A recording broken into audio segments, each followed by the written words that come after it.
Good morning, everyone, and thanks so much for your patience for our slight delay. Hoping that we'll make up for it with lots of really interesting presentations across the next hour and a half. My name is Emma Delemere, and I'm a researcher in the Centre of Innovative Human Systems within the Department of Psychology at Trinity College Dublin. And I'm also a behavioural psychologist with experience across educational health and energy behaviour change sectors. We've got three speakers this morning, so I'll be speaking on the Evident Horizon 2020 project. First up, KIRSTIN Brady will be presenting on Alzheimer's disease. And KIRSTIN is a recent graduate of Queen's University Belfast, receiving her MSc in ABA with distinction. She works as a service manager for Taylor Ed Foundation in Edinburgh and works primarily with autistic children and young people, implementing strategies to teach daily living skills. And after working in the field for nearly 10 years, KIRSTIN wanted to explore other areas of behaviour analysis, which can be applied to different areas, increasing her interest into exploring behavioural gerontology, with a special interest in strategies for Alzheimer's disease, which became the focus of her dissertation. And I think I could do with some help in pronouncing that word, if nothing else. And then after that, Jason LEAR will be presenting, and Jason has over 20 years of experience in private and non-profit educational sectors as an associate tutor and consultant, and his current associate roles include developing and delivering digital skills training with the Ulster Supported Employment Group, so Northern Ireland's largest supporter of people with disabilities or health conditions into employment. And his interests include competency-based education, special education, workforce preparation, and the relationship between curriculum and professional practice. So we'll go through all three of the presentations, and then at the end we'll have an opportunity for questions. So if you have questions as we move through, please type them in the chat, and we'll have a chance to go through them at the end. And with that, I will hand over to you, KIRSTIN. Okay. Morning, everyone. So as Emma mentioned there, I'm going to be presenting my master's dissertation on behaviour analytic strategies for Alzheimer's disease, and it was a systematic literature review that I did. So let's start a conversation. With the number of people being diagnosed with Alzheimer's rising, non-pharmacological interventions continue to be the desirable first step to supporting challenging behaviours that present themselves following a diagnosis. Although non-pharmacological interventions are advised, pharmacological interventions are implemented to help caregivers manage challenging behaviours which can have detrimental effects. I'm here to say that the research shows that behaviour analytic strategies are effective, they do increase quality of life, and they can decrease challenging behaviour. So my questions are, why are they not advised more, and how can we make it more accessible? So what we're going to look at today is the rationale behind my review, ABA and Alzheimer's disease, my research questions, methodology and some results, characteristics, strategies, effectiveness, and then some final thoughts. So rationale. So as Emma mentioned there, my background is in autism. So you might be wondering, why am I doing Alzheimer's? I've asked myself that question a couple of times as I was writing my master's dissertation as well. But in 2017, a member of my family was diagnosed with Alzheimer's disease. Following an accident, the minor symptoms which were presenting themselves previously were accelerated, including the basic characteristics associated with Alzheimer's, such as memory loss. Over the past 5 years, my loved one has moved into the middle stages of Alzheimer's, now presenting more frequent memory loss with not knowing what day it is, what activities they've engaged in that week, and who people are. We're also seeing some new behaviours, such as fixating on certain things. For example, as it's Christmas time, Christmas cards are a big fixation at the moment, but we saw these behaviours starting back in October time. So coming to the end of my master's, I was thinking about dissertation topics, and I was having a sleepover at my family's member's home. I watched them navigate the kitchen, trying to use the kettle, bedtime routine of washing their face and toothbrushing. And the similarities of autism and Alzheimer's started to become apparent. And instantly my thoughts started to go to, right, task analysis for using the kettle, prompts, memory aids such as the calendar for keeping track of the week. And this is when I started to explore ABA and Alzheimer's and came across some fantastic research that's already been done. So yes, choosing a brand new specialty for a dissertation was quite risky, and as I mentioned previously, sat at this precise position where I am just now going, why did I choose this? But however, the aim was to highlight the effective strategies I found within the papers I researched to hopefully help not only the people caring for my family member, including myself, but for those with Alzheimer's and their carers too. So I wanted to shine a light on behaviour analytic strategies for Alzheimer's, but I also wanted to encourage further research and identify potential barriers. As I mentioned, pharmacological interventions are quite common, and this was made more apparent to me through my research, where various medication interventions were used for challenging behaviour, and as I mentioned, can have detrimental consequences. So again, this highlighted to me the more need for the input of non-pharmacological intervention and for further research. ABA in Alzheimer's disease, it's not new. The adaptation of behaviour analytic strategies for Alzheimer's is established with efficient procedures and positive impacts for interventions documented. Studies such as Buchanan et al., who spoke about the various behaviour analytic strategies which may be used to decrease the impact of cognitive impairment and increase skills which help with a person's day-to-day functioning. There was also a paper written by Zanetti et al., which highlighted strategies such as prompt, the principle of reinforcement, and chaining to further support independence. The power of errorless teaching is reoccurring throughout, and not only by allowing a person to engage in the skill incorrectly, this then reduces errors remaining in the person's memory too, making it a key strategy to use. So my research questions, I aim to answer 4 questions in this review. Firstly, what are the common characteristics of Alzheimer's disease? What behaviour analytic strategies are most often used? Can behaviour analytic strategies support the challenging behaviour that occurs? And how effective are these strategies for those with Alzheimer's disease? So my search started with lots of scoping searches, looking for it through various articles and through various online databases. And then I came to my inclusion and exclusion criteria. So as you'll see here, we've got participants, intervention, outcome measures, study type, and publication status. For the participants and for the inclusion part, I chose to stick to only a diagnosis of Alzheimer's disease. I did explore looking at dementia as a whole and looking at different areas, but for me, the passion lay with Alzheimer's disease and having that personal element behind it as well. I also chose to include adults aged 65 and over, purely to rule out the early onset dementia that can come under the age of 65. The intervention, of course, was behaviour analytic approaches to the characteristics, and excluded were other therapeutic interventions such as cognitive behaviour therapy and, of course, pharmacological treatments. Outcome measures were outcomes of the behaviour strategies, and excluded were no outcomes reported. Single subject experimental design was the chosen study type, and excluded was randomized controlled trials. I tended to focus only on published studies and not grey literature, purely being a sole researcher and time constraints, and for me it made the scope less broad, so I stuck to published studies.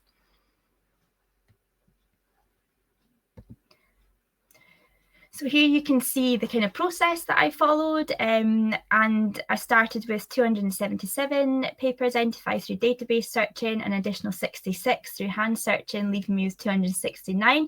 As you can imagine, slightly panicked when I saw how many there was, but following the structure you can see there, we managed to narrow it down to only 12 studies, which is a much more manageable number of papers to look at.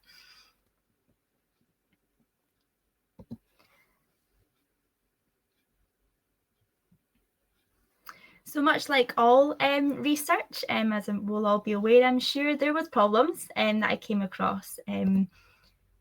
One problem was that most studies focus predominantly on dementia rather than specified subtypes. So dementia is your umbrella term, which includes subtypes such as Alzheimer's and vascular dementia, but often some studies only focused on dementia and didn't specify which subtype the participant had. This made researching quite difficult, and I had to be really quite thorough when I was looking for papers. Another common problem that came up was participants being scored and included in different research based on their MMSE scoring. So this is the mini mental state exam scoring. In various studies, the accuracy of this has been assessed, and it's advised that it should be used in conjunction with other diagnostic tools and should not be used exclusively in the diagnosis process for dementia. So although a score can signify a subtype of dementia, it's not an accurate diagnosis. So although this decision to exclude participants based purely on this narrowed the overall search and the inclusion of different studies, it did highlight a gap for further research in this area. And one more problem that came up was the word behaviour, which is difficult when you're writing a paper about behaviour. But with the use of cognitive behavioural therapy and different behaviour-based therapies, these were the ones that came up first. So again, I had to be very thorough to find behaviour-based behaviour analytic strategies within papers. So characteristics. The studies included in this review represent common characteristics associated with Alzheimer's disease. The studies cover a plethora of characteristics that have been well researched and documented. So just a wee list here of the ones that that were in the reviews. We had disruptive vocalization, wandering, physical and verbal aggression, topographical orientation, memory impairment, decreased independence and incontinence, decrease in activities, communication breakdown, and decline in physical movement. So with the characteristics came the strategies, and this is probably the most important and interesting part of it all. So the independent variables included in each study reviewed were categorised into 3 sections. It was basic living skills, quality of life, and challenging behaviour. A selection of the strategies I'm going to show you here. So we had error-based techniques. There's differential reinforcement of alternative behaviour, non-contingent attention, structure and demands, music, non-contingent escape, and prompted voiding.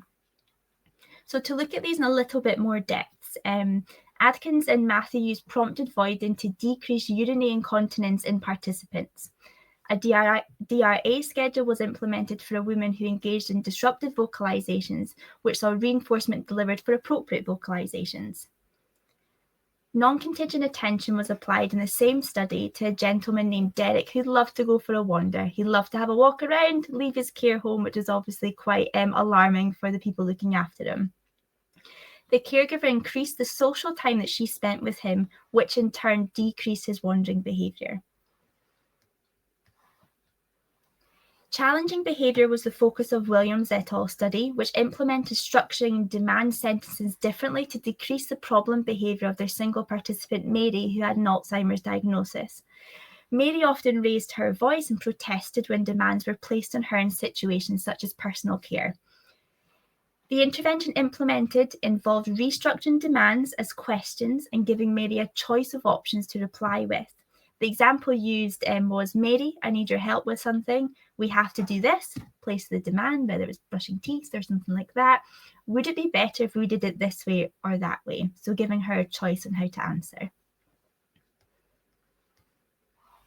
So staying with the more challenging behaviour, a non-contingent escape was used to decrease aggression when completing a bathroom routine with a 96-year-old participant. The participant would hit the caregiver when it was time to complete her bath time routine. The nurse prompted the routine for 20 seconds and then gave a 10-second break, which saw a reduction of 9% of the hitting behaviour. So simply by giving her breaks and taking her time, reduced this problem behaviour. I think at this point it's important to recognise and to share that these interventions were put in place following a functional analysis. Functional analysis is seen to be promising when it has been recognised in other studies for looking at the challenging behaviour within Alzheimer's. However, it does have its barriers with needing to have a professional in place to be able to go forward with the functional analysis. So the benefits of music for Alzheimer's is well researched for behaviours such as memory stimulation and decreasing challenging behaviour. A paper which combined both music therapy and ABA was Locke and Mudford, who found when their participant listened to ambient music using headphones, it reduced disrupted vocalizations. Out of all of the papers, the 12 papers that I looked at, this was one of the most viable and accessible, and it was easily maintained and generalized when a 20 minutes daily session was put in place to support this person, and it decreased the vocalizations. And looking at the more viable and the more accessible errorless-based techniques, as I mentioned before, became very apparent and very powerful within this area. So errorless-based techniques were used in 2 of the studies, which included successfully aiding teaching and retaining routes within a care home for one participant. And prompt and task analysis were used to teach dressing skills to a group of participants. Both of these studies by Prevanche et al. And Engelman et al. Are significant, and they produce the most successful and accessible interventions.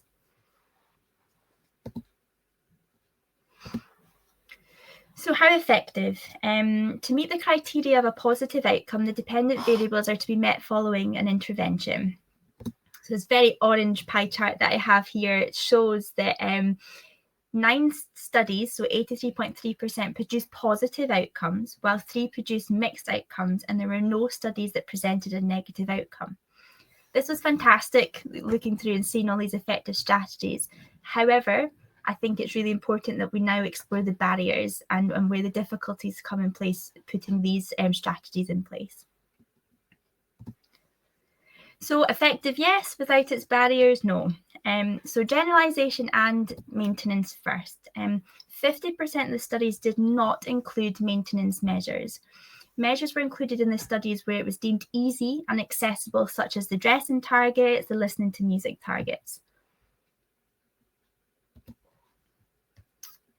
Social validity. So the studies involved in this review, only 50% included measurements of social validity.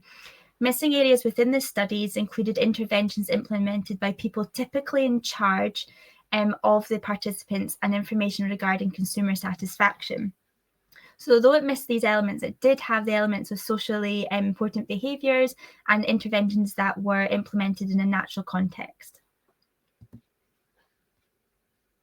So as it was mentioned there within the social validity, the lack of carer participation was the main thing that came from me through reading these different research papers. In the UK, 61% of adults aged 65 and over with an Alzheimer's diagnosis are cared for by an unpaid carer, usually a family member, and there's 39% living within a care home.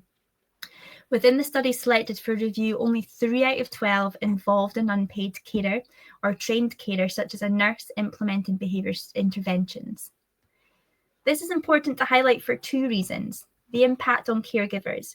Caring for someone with Alzheimer's can lead to a decline in a person's well-being and health.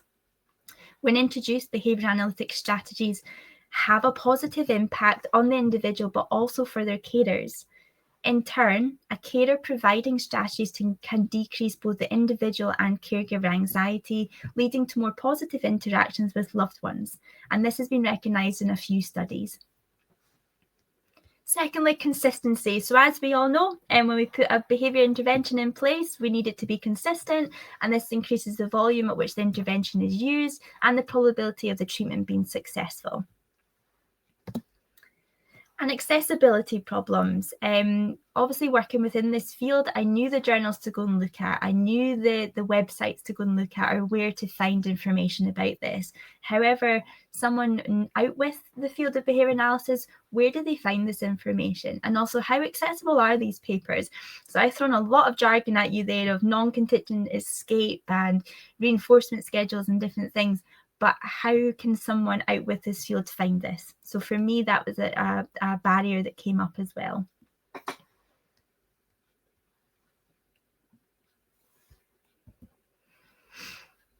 So just some final thoughts here.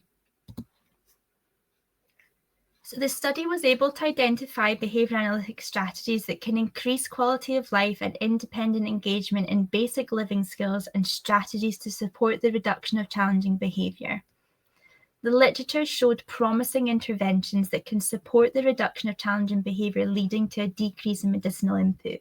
Now, I only mentioned this briefly at the beginning about the pharmacological input, but I wanted to come back around to it here as well. So functional analysis is a promising intervention. However, overcoming the ease of using medications may be difficult. So for reasons such as staff shortages, lack of training, knowledge, and lack of professionals working in ABA and Alzheimer's, which I think is important to highlight, that there is shortages, there's reasoning why thinking and going and using different strategies may be difficult.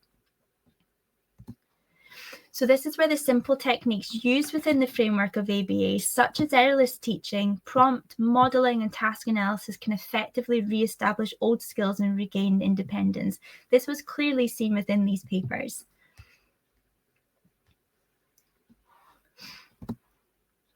And further research with carer participation in more accessible techniques. Let's look at the more simplified techniques such as observation, ABC data, designing task analysis for self-help skills. More studies into simple techniques may start to break down the barriers of introducing these techniques into daily life.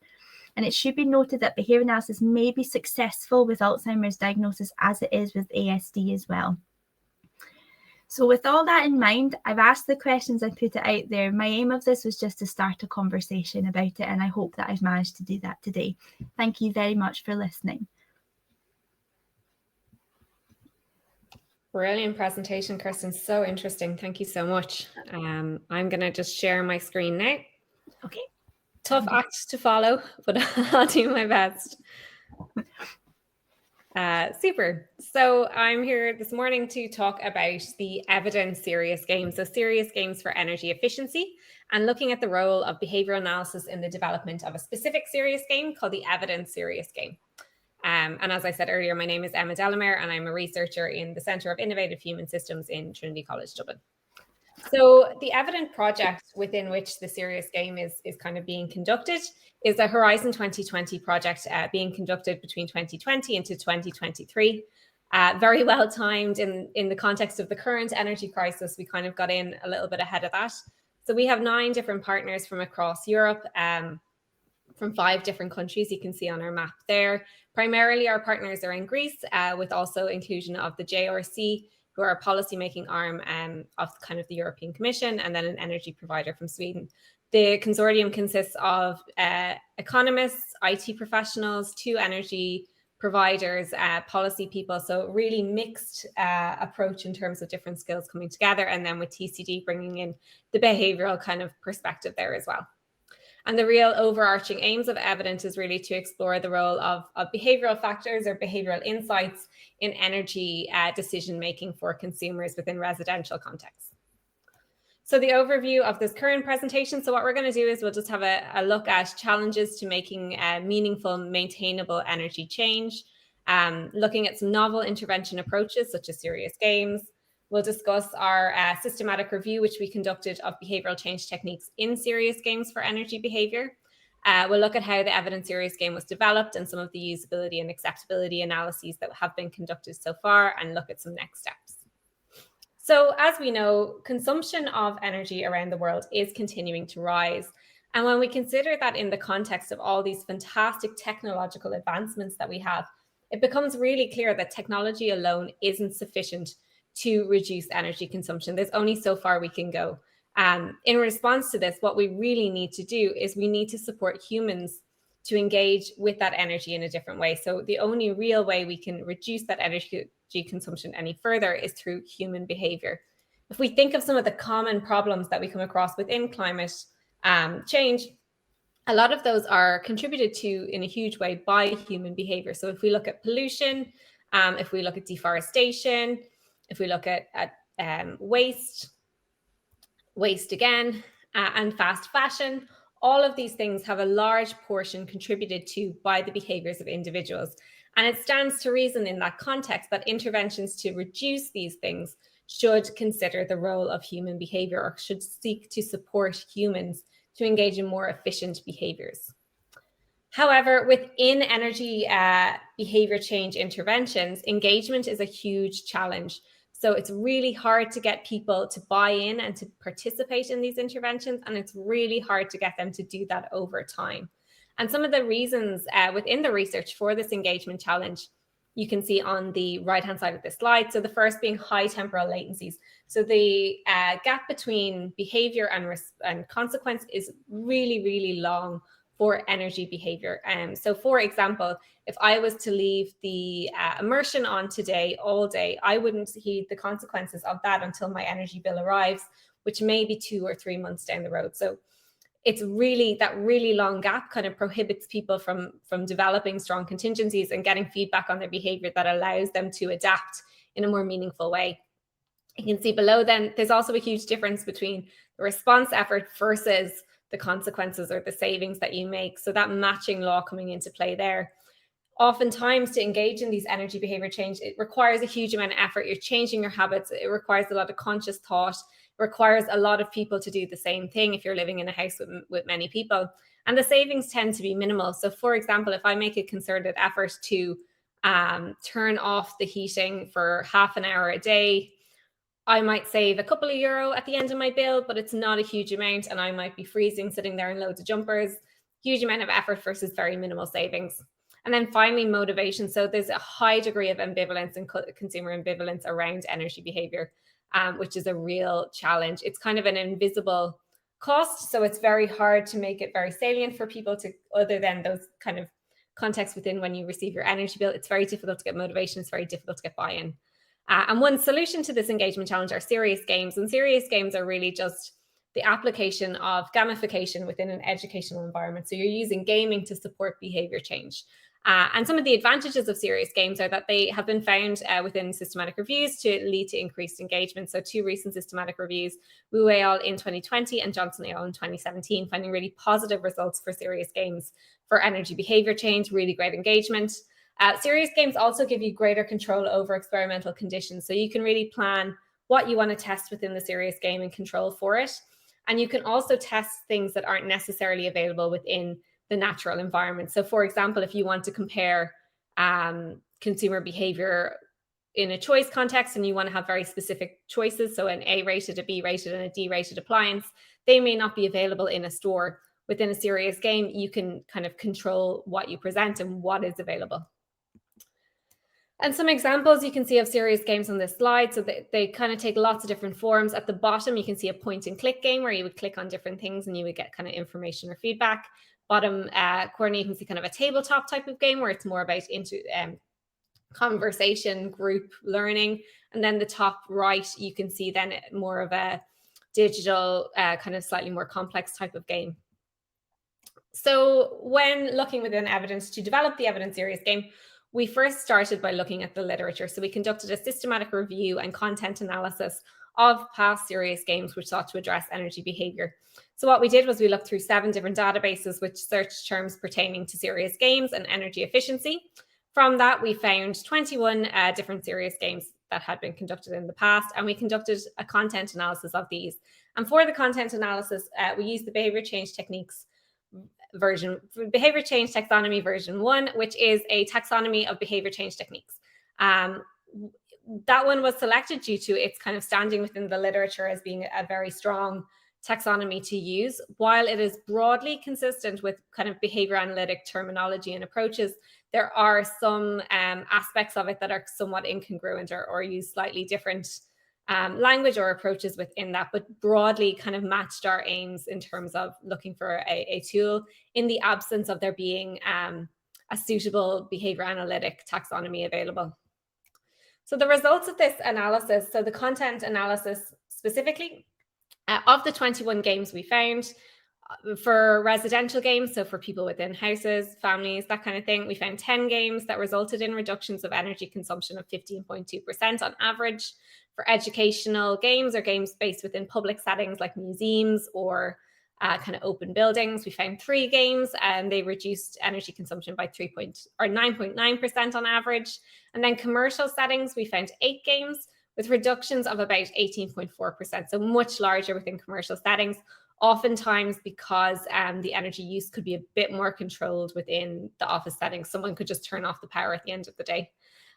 Within the content analysis itself then, so the behavior change techniques, we found 36 individual behavior change techniques, which is quite a good few in comparison to other similar reviews. 9.45 on average BCTs per game. Common ones being monitoring of behavior by others without feedback. Feedback also then being common, and self-monitoring. So oftentimes there would be, say, for example, a smart meter or something like that, where your energy consumption would be monitored, but you may not necessarily be able to see it. So the researcher could, but you, the consumer, you, the participant, would not be able to see it. Or if you could, it wouldn't be given in any sort of, with any feedback or any kind of context for you to be able to make any decisions off it.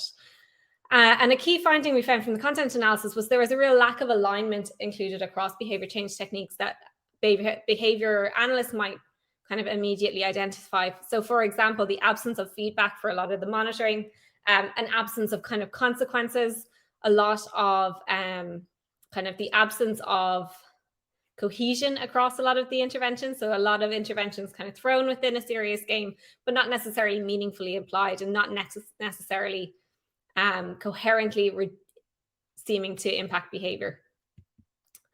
So with this in mind, we sought to develop the evidence serious game to address some of these challenges and to more meaningfully apply behavioral change techniques within these serious games. So if you were to imagine you've come home from a long day of work, you're looking forward to your dinner, you're absolutely starving, you walk into your kitchen and you look at your fridge, huge puddle on the floor, it's after breaking. What do you do? What do you do in that context? Do you choose to call a repair person and get someone out to fix it? Do you immediately take out your phone and start looking on a website to see how quickly you can get a replacement? What factors impact your decision to repair or replace that broken appliance at that specific moment? And that's really what the evidence serious game is seeking to address. How do we support people to make more effective decisions in that moment? And what matters? What are the things that people really consider, or what changes their decision making? So as I mentioned, there's two key kind of overarching aims of the serious game. The first being kind of more of a research aim, and we're looking to examine the impact of financial literacy, so the ability to effectively make financial decisions or understand financial information, demographic factors, and environmental literacy on repair replace decisions within a household context. And then also we're looking to teach or support consumers to make more effective repair replace decisions when considering both the financial and the environmental impacts. So really what we want to know is what factors impact the decision to repair or replace an appliance that breaks. Is it financial literacy? Is it the information available at point of sale or when you're making that decision? Is it environmental literacy or energy literacy? Is it the type of resident? So be you a renter, a landlord, or a homeowner? What factors impact willingness to pay for a repair or replacement of an appliance that retains or improves its energy efficiency? So how can we support people to maybe be willing to pay a little bit more now to get a more efficient appliance or to repair the appliance that they have, versus spending more over time but less upfront for a less efficient appliance? So that delay discounting there, and seeing how we might be able to address that. And are serious games a useful way to explore repair replace decisions? So can serious games give us a real insight into these behaviors in these contexts? Are they a useful way of seeing actual behavior? Do changes within the game maintain in the real world, or do they generalize to real world settings? Really looking kind of critically at serious games as a means of providing a behavioral intervention. So you can see a nice still from our game there in the corner. And the Evident game is a life simulation game. You're assigned an avatar and you move this avatar around your virtual home with the aim of really just staying alive. So you're trying to reduce your energy consumption while engaging in activities of daily living, keeping your person fed, warmth, all that kind of thing, and staying within your budget just to reduce the impact of the hypothetical bias. So we can see here a quick video of the game. And just to mention, it does not have sound, so I wouldn't expect to hear anything. I wonder, can we get this to go? No, but I can share a link of the game anyway. And with regards then behavioral change strategies within the game, so making sure that we're kind of meaningfully seeking to support consumers to make more effective decisions, and also supporting people to engage in the game effectively. we are using a number of behavior change strategies. So the first being behavioral skills training. So within the tutorial at the start of the game, we're using behavioral skills training to support people to understand how to use the game in the first place. So for example, you can see here, so first you can move by clicking on the floor, click anywhere to move. So the person would first be told how to complete an action within the game. They're shown a quick model of how that looks. They're given an opportunity to do it. If they do it correctly, they move on to the next thing. If they don't, they're given some feedback and an opportunity to do it again. And similar applies to repair replace context. So when they are given an opportunity to make a repair or replace decision, it's presented within kind of a behavioral skills training approach. We also are increasing the salience of important stimuli within those decision-making contexts. So how can we make decisions easier? What are the important stimuli and how can we increase their salience to facilitate more effective decision making, particularly with regards to the energy rating and financial costs? So we can see here in this gray box, this is kind of your repair replace choice. So you would be presented with this decision making context after an appliance within the game breaks, and you have to choose whether you want to keep your current appliance, repair it, or replace it with a new one that is either better, worse, or the same rated. And the information that's available to you at those different choice points will change within different contexts. So we can see here we've increased the salience of the financial information by providing the monthly cost to run that appliance. So we're making it a little bit easier to make that decision. We also include behavioral rehearsal, both of energy use within the kind of virtual home and of the energy decision making. There's immediate feedback on energy choices, so to reduce those temporal latencies. So they'll get a pop-up box that will say, well done, you've made the best choice, or well done, turning off those lights when it was daytime. Great stuff. And then peer comparison. So at the end, they will get an overall score, which will be kind of compared to peers. So you come in the 90% of your peers, you're better than, or you are kind of where you fall with regards to peers. So the serious game itself, so we're looking at 3 different key kind of participant groups, so tenants, homeowners, and landlords, because we know that the decision-making context for tenants and for landlords will differ because of split incentives. So the person who buys the efficient appliance doesn't pay the energy bills. So we want to see if we can address that as well within this. In terms of measures then, so we're looking at kind of socio-demographic factors, household characteristics, energy and financial literacy, and behavioural intention, and seeing whether they may impact decision-making within the game. In terms of a broad kind of research approach, so we'll start with a pre-game survey looking at those factors, so demographics, all the different literacy types. Participants will play the serious game, they'll get their score and their feedback, information on how to do better. Some will be invited to participate in a facilitated workshop or one-to-one interview to get some kind of richer qualitative data on factors perhaps within the serious game that we haven't considered, or factors that may impede or facilitate generalization to real-world contexts. There'll then be a follow-up survey 12 or so months later to see, have you had an opportunity to repair or replace an appliance? If so, what did you do? So here is kind of an overview of the serious game protocol itself. So the decision-making or the choice experiments within the overall serious game. So participants will start by kind of just maintaining their home, kind of moving around, exploring. An appliance will break, and they'll start kind of a negotiation with the repair person, which consists of several choice experiments. The first is a stated preference assessment, which will just really look at the different machines, so repair or replace across different energy ratings with just kilowatt per hour. So just a very simple stated preference experiment. Then there will be a stated preference with more salient financial information. So that monthly cost to run, to see does making the financial information more salient increase decision-making or change decision-making. Following this, there will be a third choice point, which is a discrete choice experiment, and that will look at willingness to pay for repair. So again, you'll get the same choice. You'll have repair and 3 replace options. If you choose repair, the cost to repair will go up. So the repair person will say, oh no, we're after finding something else wrong. It's going to be more expensive. If you were to choose to replace, the cost to repair would go down, to see at what point are you willing to change your choice and choose to repair that appliance versus replace? Because we know in most contexts, choosing to repair an appliance, unless it's over 8 to 10 years old, is the most environmentally and financially effective choice. So in order to explore kind of the impact of the serious game, we conducted some usability analyses.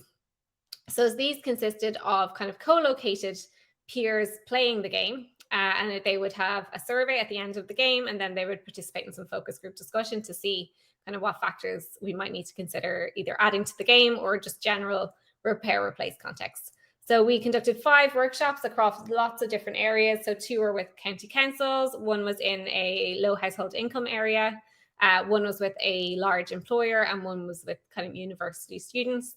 We had 40 participants, most were in employment, most were aged 41 to 50, and we had a nice split between renters and homeowners, the couple of landlords, not a huge amount. You can see in these pie charts over on the other side, really just demonstrating we had good representation of different age groups.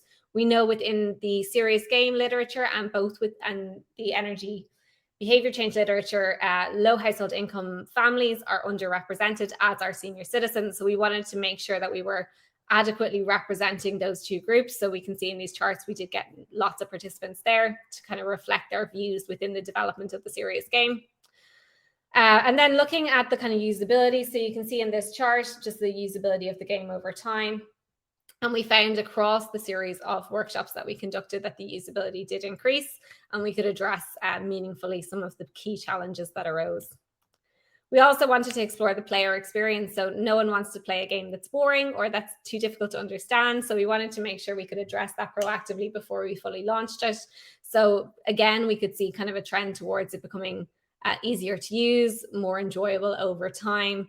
Prompts were easy to follow. Icons were easy to understand. They understood how they could win or lose, the kind of contingencies within the game, which again was great.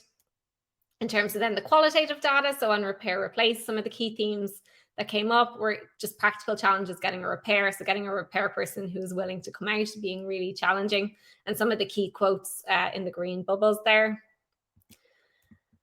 Trust in energy rating scales was a huge barrier as well. So a lot of people distrusting energy rating scales and kind of not really believing in what they represented.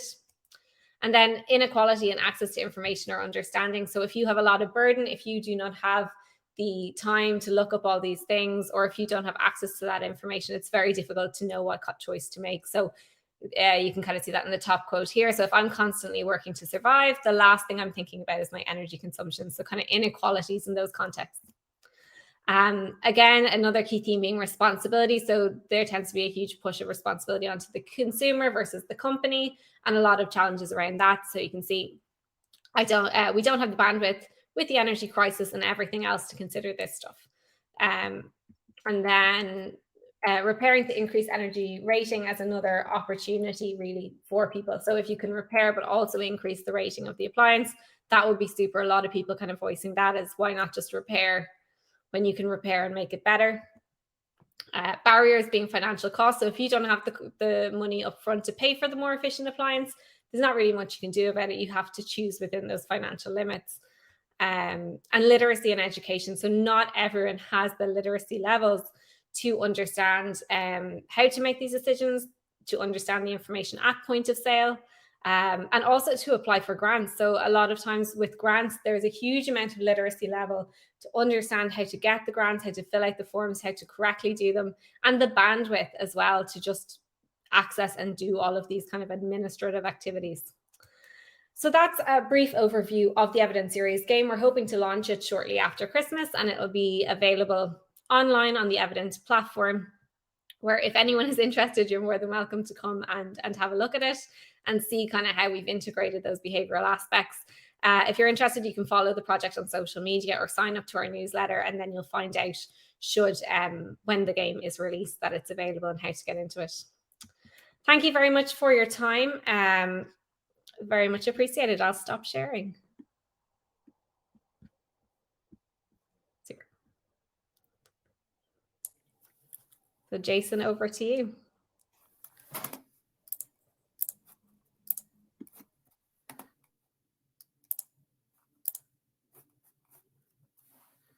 Is that visible, Emma? Yeah. Yeah. Yeah. Thank you. Just want to check this. Our points working.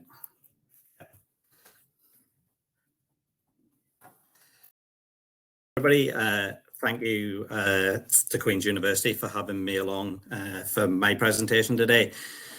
Something that I'm going to look at is the exploration of the relationship between curriculum and application of applied behaviour analysis. My background, prior to working in the tuition in special educational needs, I worked in professional sport as a performance analyst, and I've sort of brought I don't know whether it's a skill or maybe a fault along with me, in that I tend to deconstruct everything that I do to understand purposes, or how it I suppose impacts on performance, and if I'm involved in a process, how my piece of the jigsaw puzzle then goes on to maybe impact on how practitioners go out and practice or perform in their own environments. So I've brought that into the classroom with me, and bagging on my studies in the MSc in ABA. I think the longer as I got into the studies, I'm sure many that work within applied behaviour analysis became a bit frustrated with conceptions and myths. I think I was lucky enough just only an hour ago to listen to Jane McCready about Johnny's story. I don't know if anybody else was listening to that, but she shared her frustrations of the narrative, I think, around her having to deal with being an advocate for ABA and nearly having to sort of justify and protect their position on that. So one of the things I think, as I was going through my studies, I wanted to understand possibly why some of those myths and misconceptions arise, but itself maybe do to have an impact on that. So what I decided to look at as part of my research was, to what extent does the higher education curricula influence the dissemination and application of applied behaviour analysis? As I said, lots of the ASD focused literature highlights these myths and misconceptions, but as I say, I want to understand how, if we could change that in any way by trying to get it more applicable in terms of, or applied more in other areas of non-ASD focused environments. So I created a series of sub-questions to that as well. I wanted first to understand, does the actual curriculum in the first place that our students encounter focus on specific subspecialist areas? And then, is there a disparity between what is taught and what students need to know in order to apply ABA in a range of subspecialist areas? What is the influence of the curricula in the discourse then, that ABA is more than just a treatment for autism? And what are practitioners' perceptions of the barriers to the application of ABA across subspecialist areas? With my literature review, my first challenge was that there was no comparative study. So I'd gone in to look potentially what research had been done before on the curriculum, and most of the curriculum was really more about its application to applied to ASD, and not so much looking at how curriculum influences the actual application and diversification and the narrative around ABA. So with my literature review, I decided to take a slightly different approach on what I wanted to, or for myself needed to understand, and also the reader, was then it's an effective application across different areas. So as part of my studies, I was already learning its effective application to ASD, but then in the research, I went and looked at it being applied in a range of other areas. Two of the key ones displayed on the screen here were sport and organisational behaviour analysis. One of the things, I think, there was a study by Haig et al. In 2016, and it conducted a 14-year study on safety interventions, and the study found that positive behaviour change happened, and they related that to the observations and feedback. So I suppose similar to the concept of us using video modelling and video feedback in sport, they were using this in an organisational behaviour management environment, and it went on to prove that there was a positive outcome for behaviours and less safety issues in organisations. In sport, there was a study carried out by Boer et al., and they examined video modeling and feedback. It's something that I use an awful lot of in the environment I'm currently working in, and we're currently encouraging the vocational areas to use video modeling and feedback techniques, and we're seeing significant not only improvements in our learners with ASD, but also the wider population of learners across the program that we're working with. And really what the review sort of established was that it's not only, ABA is not only effective, obviously, in its application to ASD, but is also, there's enough research out there at the moment to also prove it's effective in non-ASD environments, such as sport, organizational behavior and management, and many other areas of practice as well. So what I carried out was a study using a survey. My survey, I gathered 113 responses. Of those total responses, 76 were deemed meeting the criteria. So the criteria that I set was that the individual either had to be alumni of an ABAI verified course or a current student on a course. And as I say, 76, we had 113 responses, and 76 of those responses met the criteria to be included in the data set. Of those data set, we also had, so the study was broken into 3 sections. Section 1 was just a demographic of the actual respondent. Section 2 looked at the curriculum that they have experienced, and then section 3 was more and used open-ended questions on their personal opinions of the curriculum and how they felt that may affect or currently affects the discourse around ABA. Or to be included in the data set, section 1 and section 2, all questions had to be completed. Section 3 was an optional section to contribute to the wider discussion. So of the 67%, the 76 completed respondents, 50% of those went on to complete all questions within the study. So another outcome from the study that we realized it wasn't something that I was purposely looking for, but it was a question that was asked within the study, was about behavior analysis certification board certifications. And what we found during the study, and of the 75% respondents that held BCBA credentials, 11% of them were at RBT level, 59% were at BCBA, 5% at BCBD, and 25% recorded none. But current ABA students were most frequently reporting that they didn't have professional stage, and that was accounting for 63% of those selecting none as not having credentials. So while obviously the sampling size is quite small, what I had established quite early then was that I had a reasonably qualified audience to be presenting me feedback and responding to the survey. So a bit of data around the actual study itself. So first of all, respondents' experience topic within the curriculum. So we'd asked a question around, we had shaped it in terms of categorized based on the BCBA's categories or subspecialist areas. And what we found was that all our respondents stated that they'd experienced ASD as part of their curriculum. Then 45% had said they experienced a curriculum context with some mental health element in it, 47% OBM, 12% sport, and 26% had said they had some experience of health and fitness.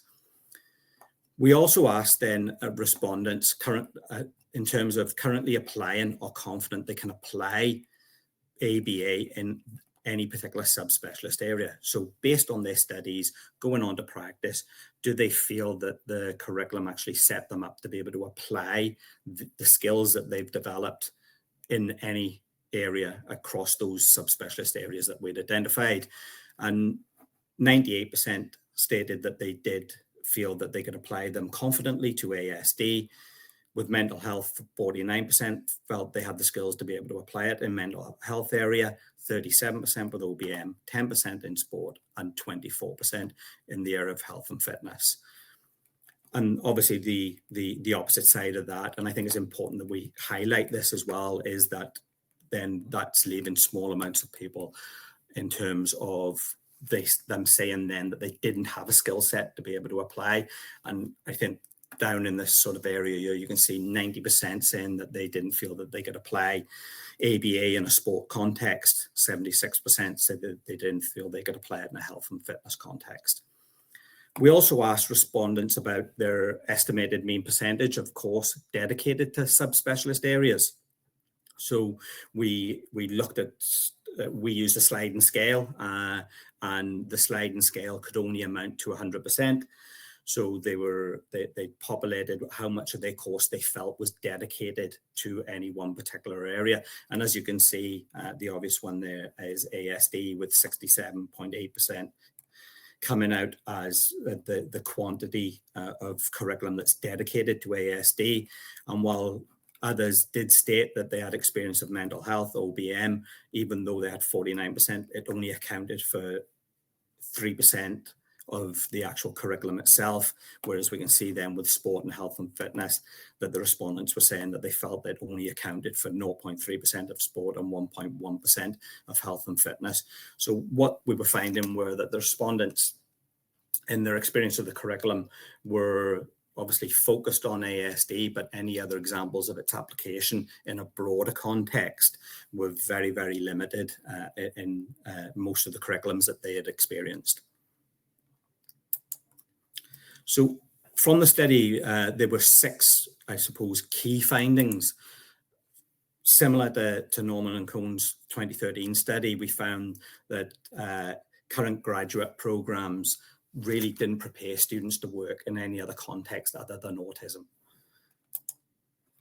We'd also found respondents were certain course material adequately equipped them to work in ASD.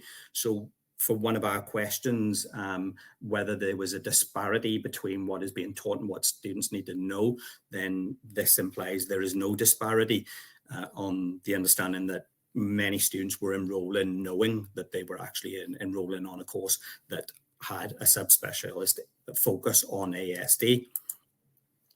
Conversely, the study found respondents suggested the course material also limited their application to ABA to ASD. It's also been suggested that the curriculum's emphasis on ASD has contributed to the perception that ABA is only a treatment for ASD. I think this was something that during the studies, and it's why I really sort of focused to start to look at trying to change the discourse around ABA only being for ASD, was that while it is a constant message within any curriculum that ABA is not only for ASD, that the majority of the curriculum is obviously focused on ASD.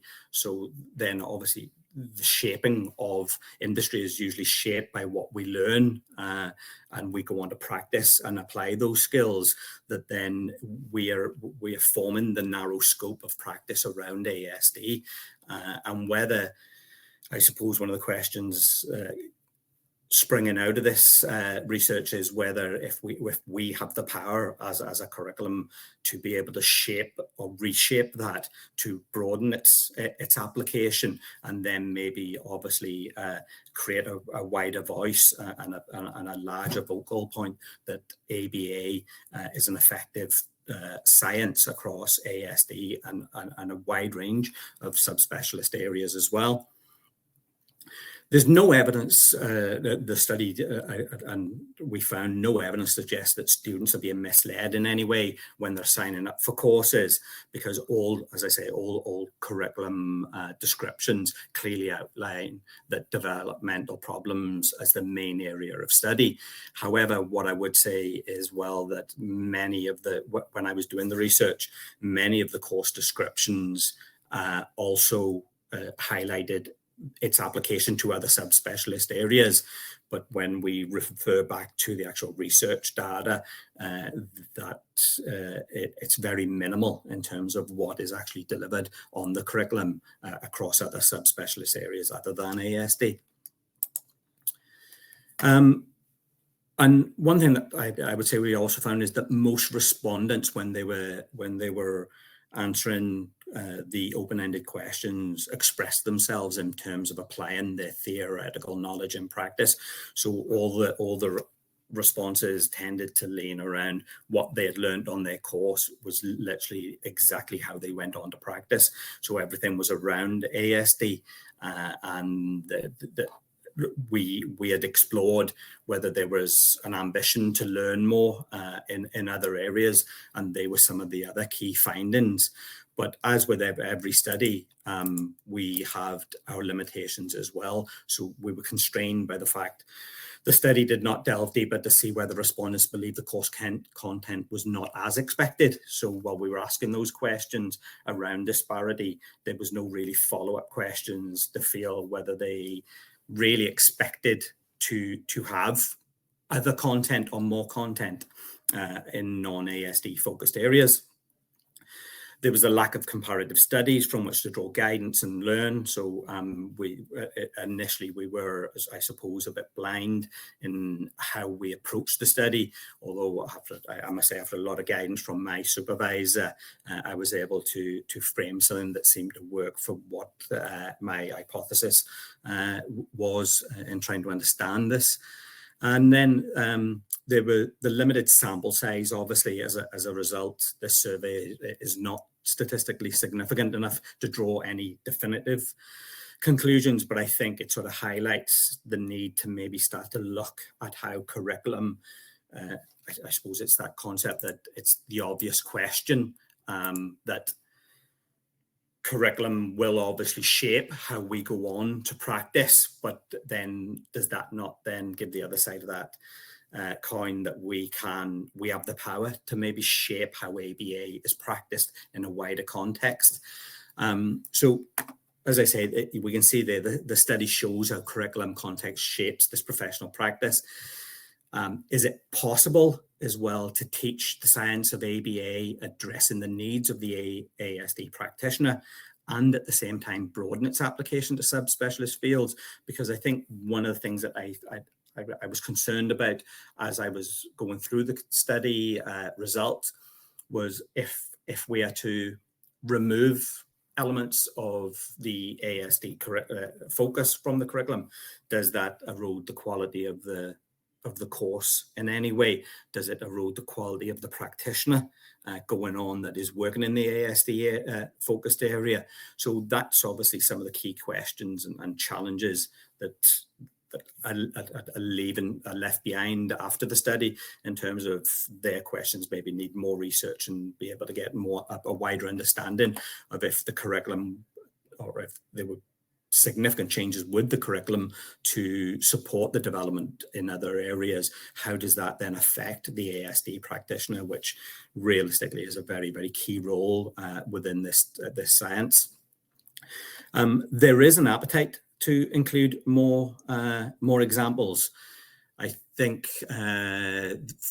68% of respondents wanted to see more content on OBM, whereas 29% wanted to see more content on developing and improving skills of athletes. And there were 47% saying they would have liked to have seen more content on general health. So there seems to be an appetite within the respondents of wanting to see more content. It's the question, as I say, or the challenge now is how do you do that while still maintaining the high standard and quality of the ASD practitioner that comes out of any master's program. That obviously for myself, I felt very confident in going on in the area of applying my skills within the area of ASD focus, but it's without my previous knowledge of working within professional sport, I may not have been as confident in applying those skills in other broader application other than ASD. So I was left obviously with a need for additional research into how higher education shapes professional practice, and those perceptions then of what can we do working in education to reshape professional application and reshape those misconceptions and those myths. And I think it's within the study, I quoted a sports coach that had spoken around talking around data in sport, and he felt that the problem was on us as practitioners, because we were taking data and we were speaking a language that these people didn't understand when we're trying to present data in an athletic environment. And he felt that the challenges was on us as the educators to go on and shape the understanding of this information, rather than this concept that, well, this is what I know and this is how I know to present it, and they're just going to have to learn my way of understanding this information. So it was something for me that I do feel that as a study, it shows that there is an appetite to learn more and how we can apply ABA in a wider concept. But I also believe that the spin-off of that could be that it starts to reshape a lot of the misconceptions and myths around ASD, and it's I suppose it's focused to legacy research from many years ago, which is still highlighted and not relevant to today's practice. So what I suppose most researchers would say the same. By the end of the study, I've been left with many more questions than answers from what I was researching. But I think the key one for me was the study has raised important questions for the discipline, none more so than whether verified courses should concentrate on students becoming experts in the ABA science or experts in the subspecialist application of ABA to ASD.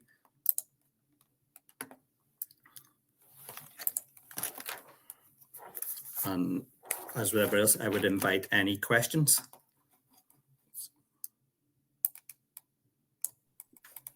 Brilliant. So we might just move on to questions, as Jason mentioned. So if anyone has any questions, feel free to put them in the chat and we can go through them, or through the little question tab at the bottom of your screen. All questions greatly welcomed. Jason, just to follow on what you were saying there, just to start the ball rolling. I really love that last quote. What are we training people to do? Is it behavior analysis, or is it behavior analysis in this specific population? Really, really interesting. I wonder, to what extent do you think it might be a problem of generalization of knowledge, or kind of the absence of multiple exemplar training within our kind of university context? Because a lot of examples would be perhaps ASD specific, whereas the actual content is the bare bones of kind of behavior analytic research and thought. Just your thoughts on that? Yeah, I think it's not without its challenges, because I think I went into the program myself fully knowing that I was going into a program around autism. Was the main focus of the curriculum. But then I think, 2 seconds, I apologize, my computer's about to die. I've just realized I've got to plug it in. Us all. We've all been there. I'm a tech teacher. That's me. So I think it's one of those things that it's getting that balancing act of what do we specialize in. And I think it's one of those things, like anything, do you go for the low-hanging fruit early on in terms of keep the focus on ASD, but then maybe have 2 or 3 optional modules as a university to say there are a couple of options. You can do a specialist unit in OBM, in fitness and health, and see how ABA is specifically applied in those areas, so those practitioners have a bit of knowledge. And then is the responsibility on maybe the environments to make more CPD, because that's, I think, some of the areas, the frustration here is that most of the CPD is also around ASD. So how do we reshape the narrative around ASD only being for autism? And I'm applying it in an environment that is for autism, but I always say then, I talk about this challenges of sameness and difference. We're asked to treat everybody the same, but then we're asked to treat everybody different as well. And that's, they sometimes don't fit together. So in our classroom, I mentor a couple of tutors, and one thing I always talk about is the concept of that your differentiation should not mean that if I come into that classroom, it looks like one person's doing a different class to everybody else. And I think that's one of the key things for us is how do we then, so when I'm playing some ABA techniques, it's applied to the whole class. It's not focused on the person with autism, because then that in itself, to me, highlights them as having a need. You know what I mean? So the differentiation for me is more about how do we include everybody into the process. So that's some of the challenges I think that we face with it. How do you fit that into a curriculum? That's your problem, I think, as educators. I have my own curriculum to worry about, but I do believe that there is opportunities to change some of this narrative by trying to get more people on side with ABA as an effective scientific tool. Because I think one of the things I found in the research as well was the conflict between what I call science and treatment. So, is ABA a science or is it a treatment? And they were some of the things that I struggled with quite early, because some papers would talk about it as a science, and then some would start talking about it as a treatment. And then you're trying to sort of find, no, this is actually a science. This is a science that can be applied to across any area. The interventions might have treatment elements to them, but the science itself is like the identification of need and what we can do to overcome some behavior change. Yeah, really interesting points. And I know within energy, a huge challenge is that there just aren't sufficient behavior analysts or people with that skill set in the area. And in the absence of people with knowledge of behavioral processes, you get other people who fill that gap for funding. Yeah. So they go in on funding applications as the behavioral expert, perhaps without the skills or with a different type of skills. But there's a real need for more behavior analysts who are trained, and really a lot of the principles, they're all the same. You're just applying it in a different context. So I often wonder if it's just examples within training might be helpful, so that you can apply this in an education. Yeah, I think you're right there. I think it is that you don't want to erode quality out of curriculum either, and that is always a balancing act whenever you're trying to focus down an area. And realistically, there's huge, I've seen, and I listened to obviously the story earlier of Jane that she shared, and you see that and you go, you don't want to erode the quality of the ABA practitioner that's focused in this area. But how do we then sort of broaden our skill set I came from a sports background, and I'm going through ABA and I was actually applying this in sport. It just wasn't called ABA. I was applying this, and they're things that you were going, why are we trying to hide the fact that it's ABA? And I think it's because of the negative permutations that it's had from previous, and it's one of those things that as an industry we shouldn't shy away from and challenging those misconceptions. But can we shape and do more to shape that is another thing as well. Yeah, absolutely. And I think where we tend to learn in terms of our terminology, we lean on very scientific, very clinical. We've maybe perhaps missed the boat on jazzy terms that are used by other professionals that increase uptake and that are a little bit more maybe accessible, I suppose, for other professionals. So behavioral economics has done that to a really great extent. They have really good terminology for a lot of their things they use, oftentimes very similar to behavior analytic principles, but just terms slightly different and maybe slightly not quite behavior analytic in terms of their approach. But it's interesting to see how terminology really does impact. And then Kirstin, then as well, just to follow on from your results, wondering about kind of maintenance and generalization. Was there much by way of data on kind of maintenance over time? Just, I suppose, for that population, maybe there might be quite fluctuations in skill sets over time. So just wondering if there's anything on that in your findings. Yeah, so that's what became quite apparent, was obviously in the comparison to autism and Alzheimer's, that the main kind of reasoning behind why there was no generalisation and maintenance was because often the studies were either stopped due to ill health. Obviously you're dealing with a population at the other end of their life, so it was to take into consideration that side of things as well, that actually we might not get to the end of a study. So with that in mind, that kind of came up the main reason why generalisation and maintenance wasn't put in place. Alongside that, so for example, with the participant who used the headphones for ambient music, that was able to be generalized and maintained over time because it was really easy. It was a really easy one for the care home to implement and to use. So I think it's a mix of looking at the intervention and thinking, okay, what can caregivers do and what can be maintained, and again coming back to that kind of simple techniques that can be used, but also looking at the bigger picture of how can we get around the studies that might be done with people who are maybe at near the end of their life, and those studies might not be completed, which is quite very different to anything I've ever thought about before. It was quite, reading that, I was like, of course, it's two very, very different populations that we're working with. So it's maybe looking at how can we get around that? What can we do? Can we put stuff in place beforehand? Is it early intervention that we want to look at, as we would with autism as well? So it was interesting to see that, and how obviously generalization and maintenance is what we always aim for when we put in interventions. So to see that not maintained, it did bring up quite a lot of questions. Really interesting. And just wondering about, I suppose, general uptake. Is there much, it seemed like you kind of whittled down your many papers to 12, I think you said.